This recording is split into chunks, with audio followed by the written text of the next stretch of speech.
Well, first I want to say thank you to all of you for being here today.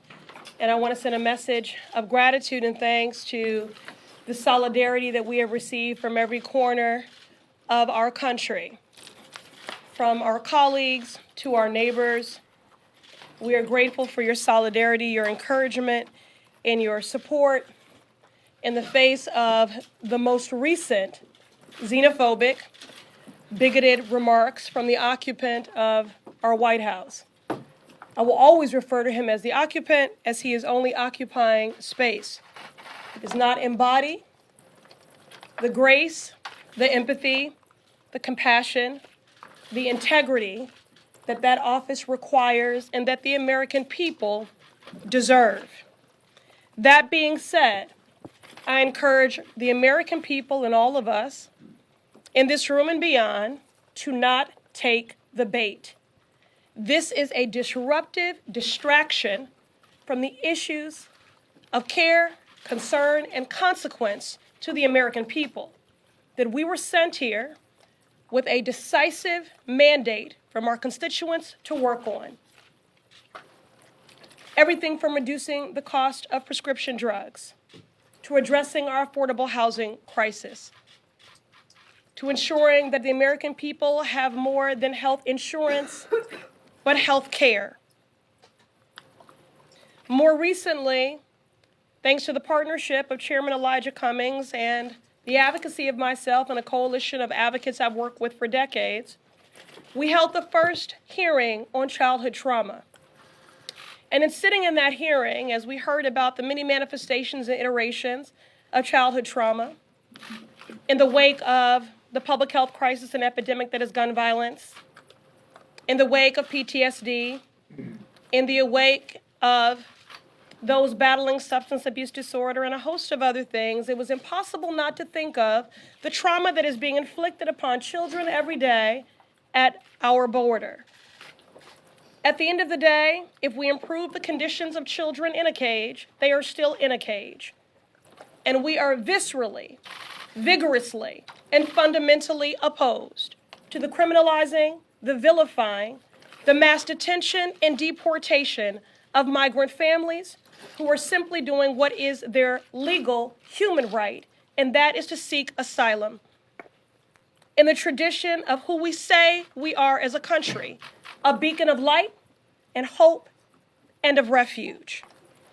This is simply a disruption and a distraction from the callous, chaotic, and corrupt culture of this administration all the way down. We want to get back to the business of the American people and why we were sent here, reducing the cost of prescription drugs, addressing the public health crisis and epidemic that is gun violence, addressing the racial wealth gap, and yes, making sure that families stay together.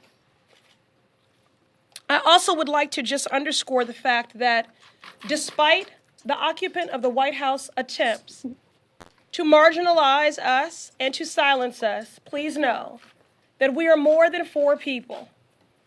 We ran on a mandate to advocate for and to represent those ignored, left out, and left behind. Our squad is big.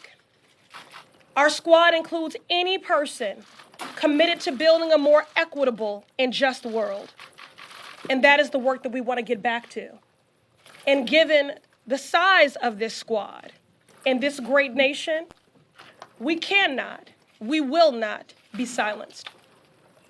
And now I'll invite Representative Omar to offer a few words as well.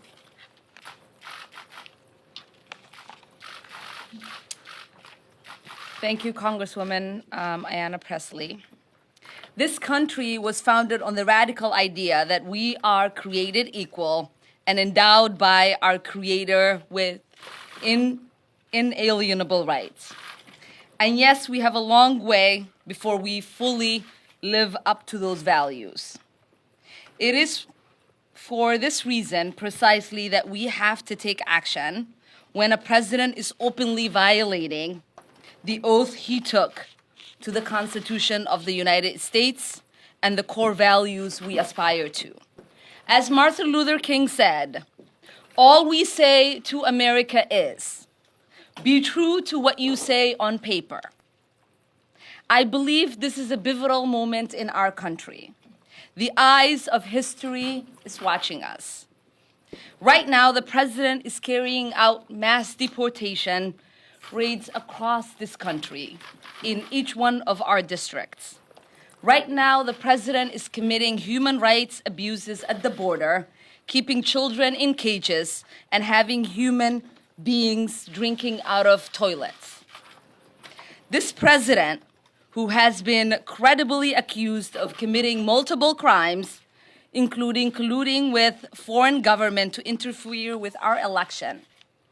This is a president who has overseen the most corrupt administration in our history and pursued an agenda to allow millions of Americans to die from a lack of health care while he transfers millions of dollars in tax cuts to corporations.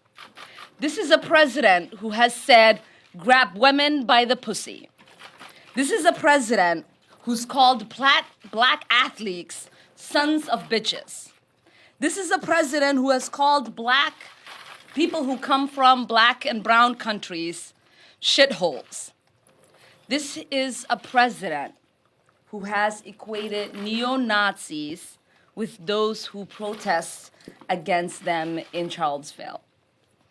This is a president who has openly violated the very value our country aspires to uphold: equality under the law, religious liberty, equal protection, and protection from persecution. And to distract from that, he's launching a blatantly racist attack on 4 duly elected members of the United States House of Representatives, all of whom are women of color. This is the agenda of white nationalists. Whether it is happening in chat rooms or it's happening on national TV, and now it's reached the White House garden. He would love nothing more than to divide our country based on race, religion, gender, orientation, or immigration status, because this is the only way he knows he can prevent the solidarity of us working together across all of our differences. The only way to prevent us confronting the problems our country is facing, whether it is healthcare, climate change, student debt, or our endless wars. This is his plan to pit us against one another. This is how he can continue to enrich his friends and distract us from the detrimental policies that his administration is pushing forth. So we can either continue to enable this president and report on the pile of garbage that comes out of his mouth, or we can hold him accountable to his crimes. We can continue to turn a blind eye of the multiple crimes he's accused of. We can stand while he violates people's basic human rights and the responsibility that his administration has for the deaths of children on our border, or we can take action. I have not made impeachment central to my election or my tenure, but since the day that I'd gotten elected, I'd said to people, it is not if he will be impeached, but when. So it is time for us to stop allowing this president to make a mockery out of our Constitution. It's time for us to impeach this president. So now we're going to have Congresswoman Alexandria Ocasio-Cortez. Good afternoon, everyone. I'll try to keep things as brief, I guess, as I can, but who knows when I get on a roll, right? When I was a little girl, my father took me to the reflecting pool here. We were on a road trip from New York to Florida to visit family. And I've told this story before, but it was my first time ever visiting Washington, D.C. And it was my only time visiting Washington, D.C. for years, if not decades. And he rested me on the side of the reflecting pool and had my toes dip in the water. And he had me look at the Washington Monument, had me look at the Capitol, had me look at the entirety of the capital of our great country. And he looked at everything and he pointed to all of it and he said, "This belongs to all of us. This belongs to you and it belongs to me." And so the first note that I want to tell children across this country is that no matter what the president says, this country belongs to you. And it belongs to everyone. And today, that very notion was challenged. This weekend, that very notion was challenged. So I am not surprised when the president says that 4 sitting members of Congress should, quote, go back to their own country when he has authorized raids without warrants on thousands of families across this country. I am not surprised that he uses the rhetoric that he does when he violates international human rights and takes thousands of children away from their families. I am not surprised that he has turned our public education system under the leadership of Betsy DeVos into a cash cow to enrich himself and his friends. I am not surprised when he corrupts via the Secretary of Transportation. I am not surprised at what he's doing. But I also know that we're focused on making it better, because we don't leave the things that we love.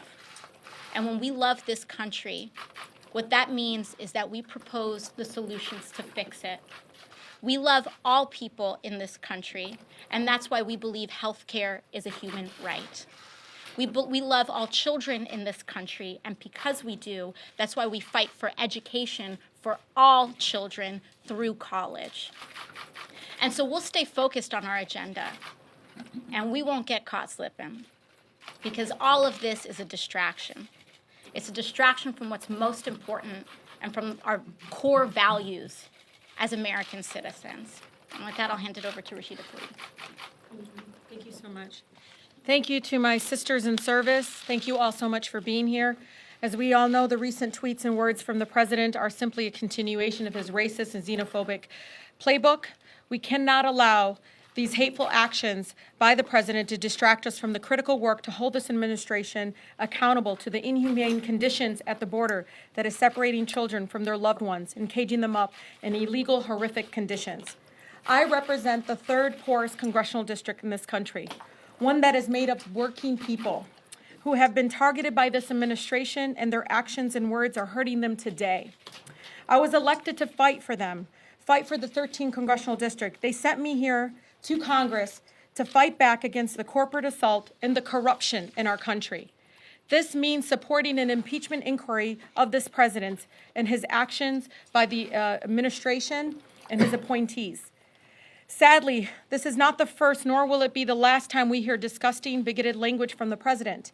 We know this is who he is, and we know that he and his administration are constantly engaged in actions that harm residents and American people in our country. Many members of Congress have called for his impeachment because of his utter disregard and disrespect of the United States Constitution.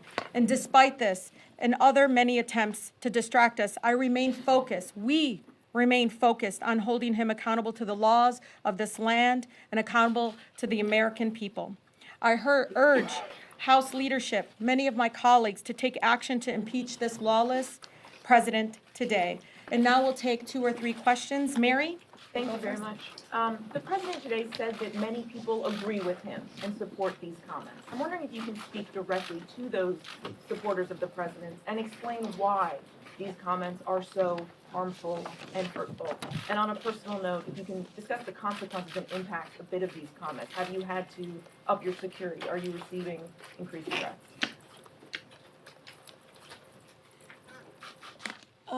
I would just say that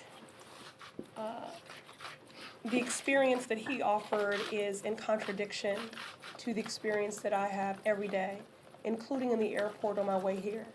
There were many people who approached me and who said, I disagree with some of your policies. I'm an independent, I'm a Republican, but I think what he did was wrong. And he won't apologize, but I am going to apologize. So I have experienced nothing in the wake of those comments, again, but words of denouncing these xenophobic, bigoted words. But again, this is a distraction, and we should not take the bait. We can sit here and continue to recycle his hateful rhetoric, of which I cannot feign surprise or inflated outrage, because he is, if nothing else, predictable. What we are focused on are the hateful policies that are draconian and oppressive and life-threatening and family-separating that is being rolled out by this administration every day. Congresswoman Omar in particular, but to all of you, can you respond to some of the president's specific claims, most notably that you're a communist and that you're pro-Al-Qaeda?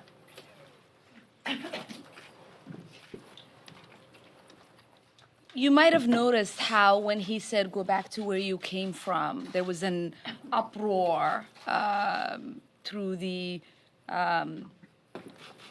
all of our communities, because every single person who's brown and black at some point in their life in this country heard that. Now, when he made the comment, I know that every single Muslim who has lived in this country and across the world has heard that comment.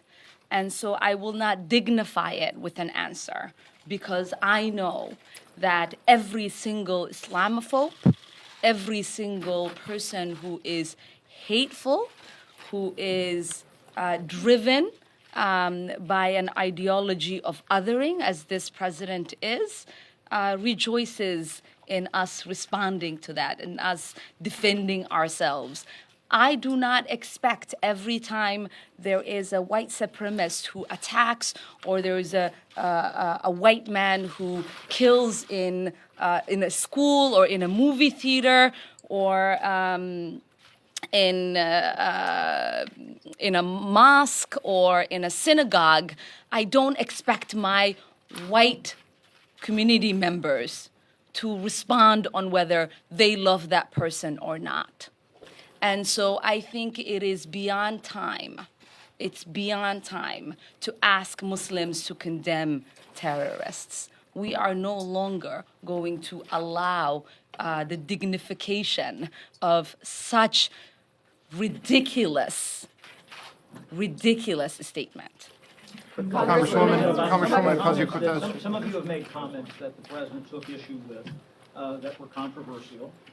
Do you think that some of those comments made, if they were inflammatory, if they were controversial, that this situation would be different? Because he specifically directed some of those same comments back at the floor.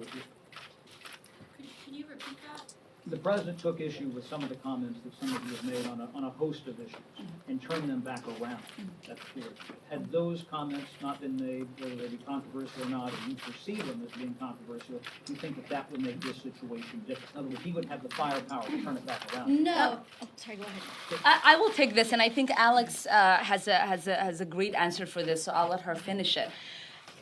Every single statement that we make is from a place of extreme love for every single person in this country. It is part of the mandate of why we ran for office and why we got elected.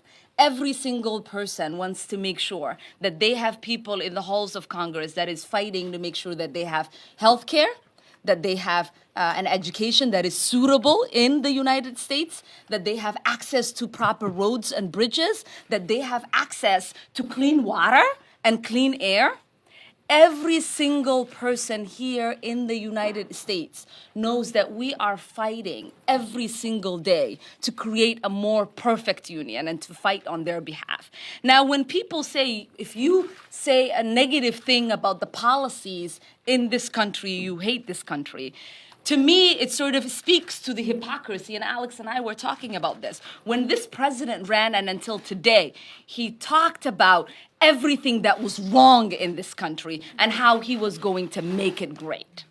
And so for him to condemn us and to say we are un-American for wanting to work hard to make this country be the country we all deserve to live in, it's complete hypocrisy. Absolutely, and I don't think it would have changed anything because first of all, he made statements that were blatantly untrue.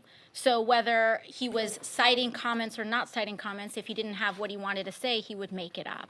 This president operates in complete bad faith. He does not operate in good faith. And so that's one thing. But second to the previous question as well, weak minds and leaders challenge loyalty to our country in order to avoid challenging and debating the policy. This president does not know how to make the argument that Americans do not deserve health care.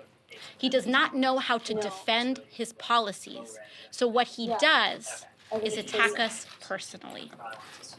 And that is what this is all about. Yeah, I'll send it. He can't look a child in the face. Oh, do you want it? And he can't look all Americans in the face and justify why this country is throwing them in cages. So instead, he tells us that I should go back to the great borough of the Bronx and make it better. And that's what I'm here to do. Congresswoman, last week. Thank you all so much for being here. We really do appreciate it. Thank you very much. Do you regret calling President Trump an